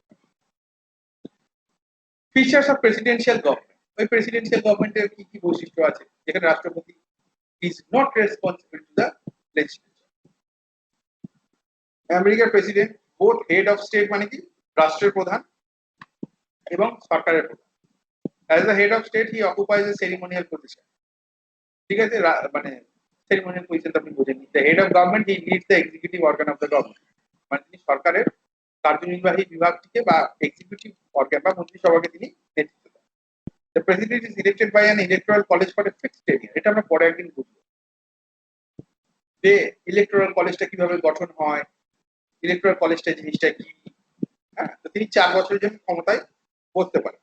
হি cannot be removed by Congress except by impeachment for a grave unconstitutional act, মানে একমাত্র তাকে ইমপিচমেন্টের মাধ্যমে রিমুভ করা যেতে পারে, আদারওয়াইজ রিমুভ করা যেতে পারে। যেমন আমাদের এখানে অনাস্থা আছে, ওদের এখানে ইমপিচমেন্ট করতে হবে। President governs with the help of cabinet or smaller body called kitchen cabinet. তো এখানেও একটা ক্যাবিনেট সিস্টেম আছে, ওখানে প্রেসিডেন্ট নিজের পছন্দের লোকগুলোকে সেক্রেটারি হিসেবে নির্বাচিত করেন। It is only an advisory body and consists of non-elected departmental secretary. এটা একটা advisory body and non-elected departmental secretary. Departmental secretary মানে মন্ত্রী। এখানে আমাদের ভারতবর্ষে সেক্রেটারি বলতে সচিব বোঝানো হয়, আইএএস অফিসার বোঝানো হয়, কিন্তু আমেরিকার ক্ষেত্রে তা না, তারা বিভাগীয় মন্ত্রী হিসেবে নির্বাচিত হয়, নন ইলেক্টেড। তারা ভোটে জিতে আসেন না, কিন্তু রাষ্ট্রপতি তাদের মনোনীত করেন। They are selected and appointed by him and are responsible to only to, মানে শুধু তারা রাষ্ট্রপতির কাছে জবাবদিহি করতে বাধ্য এবং তাদের যখন ইচ্ছে তখন রিমুভ করে। President and his secretaries are not responsible to the Congress for their act. Congress মানে হচ্ছে ওই আপনি আইনসভা বুঝুন আর কি, ওদের দেশের আইনসভাকে বলা হয়। They neither possess membership in the Congress nor attend its sessions. তারা এগুলো তো বাংলাতে দিয়ে দিয়েছি, নোটসটা দেখে নিয়েছেন। তো তাদের এই মেম্বারশিপও নেই আর তারা এর সেশন অ্যাটেন্ড করে। President cannot dissolve the House of Representatives, the lower house of the Congress. তো আপার হাউসটা হচ্ছে হাউস অফ রিপ্রেজেন্টেটিভ আর হাউস অফ কমন্স, না ওটাতে ইংল্যান্ডের ক্ষেত্রে দেখে তার লোয়ার হাউসটাকে ভাঙতে পারেন না। মানে যে অনাস্থা প্রস্তাব বা ইমপিচমেন্ট আছে, রাষ্ট্রপতিকে পদত্যাগ করতে হবে। কিন্তু তিনি মনে করলেন যে আমি পুরো আইনসভাটাকে ভেঙে দেবো যাতে আবার ভোট হয়, সেটা তিনি করতে পারেন। যদি রাষ্ট্রপতি ইমপিচমেন্ট হয় তাহলে সেম পার্টির অন্য লোক রাষ্ট্রপতি হয়ে যেতে পারে। Doctrine of separation of power মানে কি ক্ষমতা বিভাগ, সেপারেশন অফ পাওয়ার, যেটা আমরা বলেছিলাম যে এক্সিকিউটিভ আলাদা হওয়া উচিত, লেজিসলেচার আলাদা হওয়া উচিত, তো একই ব্যক্তি হয়ে গেলে সমস্যা। Of the American presidential system, the legislative, executive and judicial power of the government are separated and vested in the three independent organs of the government. তার মানে কি লেজিসলেটিভ মানে আইনসভা, এক্সিকিউটিভ মানে মন্ত্রিসভা, আর জুডিশিয়াল পাওয়ার, এই তিনটে আলাদা আলাদা আছে। কিন্তু ভারতবর্ষের ক্ষেত্রে লেজিসলেটিভ আর এক্সিকিউটিভ এক জায়গায় মিশে রয়েছে। বাকি merits of the parliamentary system হচ্ছে harmony between legislature and executive. মানে আমরা এত কিছু জেনেও পার্লামেন্টারি সিস্টেম কেন নিলাম বা কনস্টিটিউশন যারা তৈরি করছেন তারা কেন নিলেন, তার কারণ হচ্ছে harmony between legislature and executive, মানে আইনসভা আর ইয়ের ক্ষেত্রে কি বলে মন্ত্রিসভার ক্ষেত্রে একটা সুসম্পর্ক থাকবে। এটা কি হয়, আমেরিকার প্রেসিডেন্ট যখন ছিলেন ডোনাল্ড ট্রাম্প, তিনি তখন চেয়েছিলেন যে মেক্সিকোর বর্ডার বরাবর একটা বড় পাঁচিল তৈরি করবেন যাতে মেক্সিকো থেকে শরণার্থীরা লুকিয়ে চুরিয়ে ঢুকতে না পারে, যেমন আমাদের দেশে বাংলাদেশ থেকে ঢুকে পড়ে। ঠিক আছে, ঠিক সেরকম ভাবে ইয়ে থেকে ঢুকতে না পারে, মেক্সিকো থেকে আমেরিকায় ঢুকতে না পারে। সেই জন্য তারা একটা এর একটা ব্যবস্থা চেষ্টা করেছিল। কিন্তু আইনসভা বললো যে না, আমরা অত টাকা খরচ করে পাঁচিল বাঁধতে দেবো। মানে এটা আমি 2020 সালের ইয়ের কথা বলছি না, প্যান্ডেমিকের কথা বলছি না, তার আগেকার কথা। আইনসভা বললো না, আমরা সেই টাকা মঞ্জুর করবোই না, কারণ রাষ্ট্রপতি চাইলেই টাকা বার করে খরচ করতে পারে না, আইনসভা থেকে মঞ্জুরি নিতে হয়। যেমন আমাদের এখানে বাজেট পেশ হয়, ওদেরও ওখানে সেরকম ভাবে আইনসভার মঞ্জুরি চায়। তো আইনসভা বললো না, আমরা দেবো না। তারপরে কি হলো, রাষ্ট্রপতি তখন বললো ঠিক আছে, এরকম ব্যাপার, আমিও তাহলে বাজেটের বিলে সই করবো। বাজেটের বিলে সই করার নাম মানে হচ্ছে সরকার তার কর্মচারীকে মাইনে দিতে পারবে না যদি রাষ্ট্রপতি সই না করে। যেমন আপনি যখন চাকরি করবেন রাজ্য সরকারের অধীনে বা কেন্দ্র সরকারের অধীনে, তো আপনার যেমন আমি বলছি যে কোনো হাসপাতালে ডাক্তার, স্টাফ, নার্স বা যে সমস্ত বিশেষ অফিসার যারা আছে, এদের মাইনে রিলিজ হয় যখন ডিএম সই করেন। ডিএম সই করেন, সেটা যায় হচ্ছে ট্রেজারিতে, তখন ট্রেজারি সবার মাইনে রিলিজ করে দেন। যদি কোনো কারণে ডিএম সই না করেন, ওই পুরো ওই জেলার কর্মচারীরা মাইনে পাবে। যতটা আমি জানতাম, এখন চেঞ্জ হয়ে থাকবে, সেটা আলাদা বিষয়। ঠিক সেরকম ভাবে রাষ্ট্রপতি যদি সই না করেন তাহলে আমেরিকার সরকার তার সেনা কর্মচারী কাউকে মানিয়ে দিতে পারে।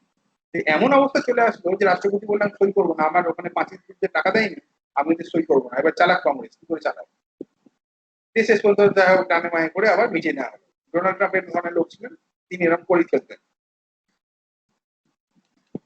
ভারতের ক্ষেত্রে হারমোনি কেন? তার কারণ হচ্ছে আইন যে বানাচ্ছে কাজ সেই করছে, ঝামেলা নেই। আমার একটা কাজ করবার ইচ্ছা হয়েছে, এবার তার জন্য আইন নেই, আমি একটা আইন বানিয়ে দিলাম যে কাজ করে ফেললাম। যেমন কৃষি আইনের কথাই বলি, সরকার কিছু চাইছেন যে কৃষি ক্ষেত্রে উন্নতি হোক, কৃষি ক্ষেত্রে আরো পুনর্গঠন হোক, তো সরকার একটা আইন প্রণয়ন করলেন, এক্সিকিউটিভ লেজিসলেচার আইন প্রণয়ন হলো, আর এক্সিকিউটিভ সেই আইন অনুযায়ী কাজ করবে। কিন্তু আমেরিকায় কি আইনসভা আইন প্রণয়ন করছে, রাষ্ট্রপতি যদি সেটাকে না গ্রহণ করতে রাজি থাকেন তখন কি একটা ঝামেলা তৈরি হয়ে যাচ্ছে। তো সেই জন্য আমাদের দেশে এই সিস্টেমটা নেওয়া হয়েছে। রেসপন্সিবল গভর্নমেন্ট মানে দায়িত্বশীল সরকার, বুঝিয়ে দিচ্ছে এতক্ষণ ধরে। প্রিভেন্ট ডেসপটিজম, ডেসপটিজম মানে স্বৈরতন্ত্র। কোনো একটা লোকের হাতে যদি পুরো ক্ষমতা এসে যায় তাহলে সে কি করতে পারে আপনারা জানেন, আমরা বোঝাচ্ছিলাম একটু আগে। এখানে ডেসপটিজম প্রিভেন্ট কি করে করছে, কারণ কি একটা লোকের হাতে ক্ষমতা নেই, তো মন্ত্রিসভার হাতে ক্ষমতা আছে। সুতরাং সবাই মিলে যখন কাজ করবে, কেউ যদি কোনো ভুল কাজ করে মন্ত্রিসভা অন্য সদস্যরা তাকে আটকাতে পারে, থামাতে পারে। কিন্তু দেখুন যদি রাষ্ট্রপতি শাসিত সরকার বলে সেখানে কিন্তু রাষ্ট্রপতিকে বাধা দেওয়ার ক্ষমতা কারোর কাছে নেই। হ্যাঁ, রাষ্ট্রপতি এমন কিছু কাজ করলেন সেটা বেআইনি হলেও তখন সেটা কংগ্রেস তাকে ইমপিচ করতে পারে, সেটা আলাদা বিষয়। কংগ্রেস বলতে আমি আমাদের দেশের কংগ্রেসের কথা বলছি না, কংগ্রেস মানে হচ্ছে আইনসভা, আমেরিকার আইনসভার কথা বলছি। তো সেই জন্য ডেসপটিজম হবে না, কিন্তু দেখতে গেলে লোকে করেই ফেলে। রেডি অল্টারনেটিভ গভর্নমেন্ট, যদি সরকার মেজরিটি লুজ করে সঙ্গে সঙ্গে বিরোধী পক্ষ সেই জায়গায় সরকার বানিয়ে ফেলবে, যেটা আপনাদের বলছিলাম। ওয়াইড রিপ্রেজেন্টেশন, তো ওয়াইড রিপ্রেজেন্টেশন বলতে জনগণ যেভাবে ভোট টোট দিয়ে জিতিয়েছেন সেই হচ্ছে ব্যাপার। তারপরে দেখি আর কিছু আছে কিনা এখান থেকে পড়বার মতো বা কাজের মতো। ডিমেরিট, আনস্টেবল গভর্নমেন্ট, যদি ধরুন কোয়ালিশন গভর্নমেন্ট হয়, যেমন আমার বেশ মনে আছে 2009 সালে ওই আমেরিকার ওই 1-2-3 ডিল ছিল নিউক্লিয়ার এগ্রিমেন্ট নিয়ে, সিপিএম বা বামপন্থী দলেরা কংগ্রেস থেকে সমর্থন সরিয়ে নেয়, যখন কংগ্রেস গেল রব হয়েছে, তখন কংগ্রেস হাত ধরলো কার, মায়াবতী জি, কংগ্রেস নিয়ে সরকার পাচ্ছিল। তার মানে কি যে কোনো সময় কোয়ালিশন গভর্নমেন্টের একটা পার্টি বেরিয়ে গেল তো সরকার পড়ে যেত। সেটা আমরা বলে দিয়েছি, দেখেই নেবেন। No confidence motion or political defection, defection মানে দলত্যাগ, or evils of multi party coalition. Multi party coalition করলে এর তো সমস্যা দেখাই দেবে। এই যে মোরারজি দেশাই এদের সরকার করে গিয়েছিল। নো কন্টিনিউটি অফ পলিসি, মানে আগের সরকার যে পলিসি চালাচ্ছিল এই সরকার এসে সেই পলিসি নাও চালাতে পারে। যেমন ধরুন এরপরে যদি মানে কেন্দ্রে 2024 সালে যাদের সরকার হবে তারা এসে বললো না আমরা কৃষি বিল রাখবোই না, আগে সরকার যা করেছে করছে, আমরা কৃষি বিল ক্যান্সেল করে দেবো, করে দিতে পারে। ডিক্টেটরশিপ অফ দ্য ক্যাবিনেট, মানে ক্যাবিনেট যা বলবে তাই হবে, ওই 3.5 এমপি রয়েছে তাদের কথার কোনো মূল্য থাকবে না, ক্যাবিনেট যেটা বলতে হবে বাকিটা সবাই মেনে নেবে। এগেইনস্ট সেপারেশন অফ পাওয়ার, মানে পাওয়ার কিন্তু ভাগ হচ্ছে না, এখানে এক্সিকিউটিভ আর লেজিসলেটিভ অর্গানটা একই হয়ে যাচ্ছে। বাকি তো বলাই আছে, আপনারা দেখে নেবেন। গভর্নমেন্ট বাই অ্যামেচার্স, আমরা যেটা বলছিলাম যে প্রফেশনাল লোকেরা সরকার তৈরি করছে না, কারা করছে? ওই যে বললাম সাধারণ ব্যক্তি যারা এমএলএ বা এমপি হয়েছেন তারাই সরকার বানাচ্ছে, তাদের মধ্যে থেকে একজন প্রধানমন্ত্রী হচ্ছে, এই নট বাই প্রফেশন।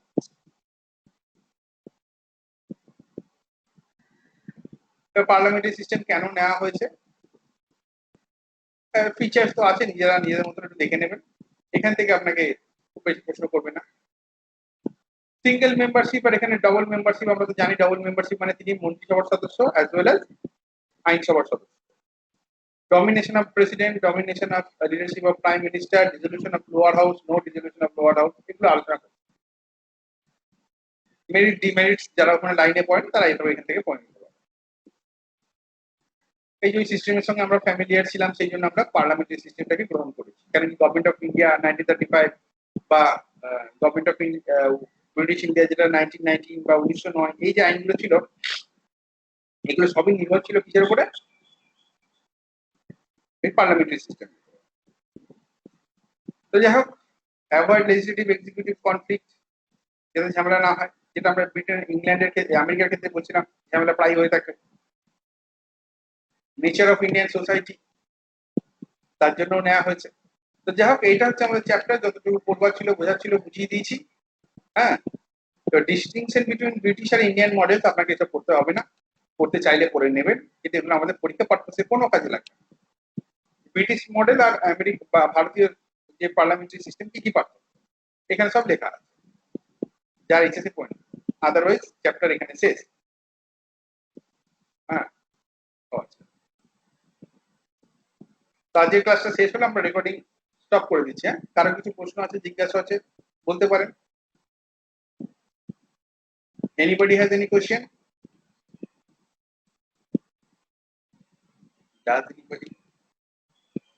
নেই, তাহলে আমরা রেকর্ডিং স্টপ করে দেব।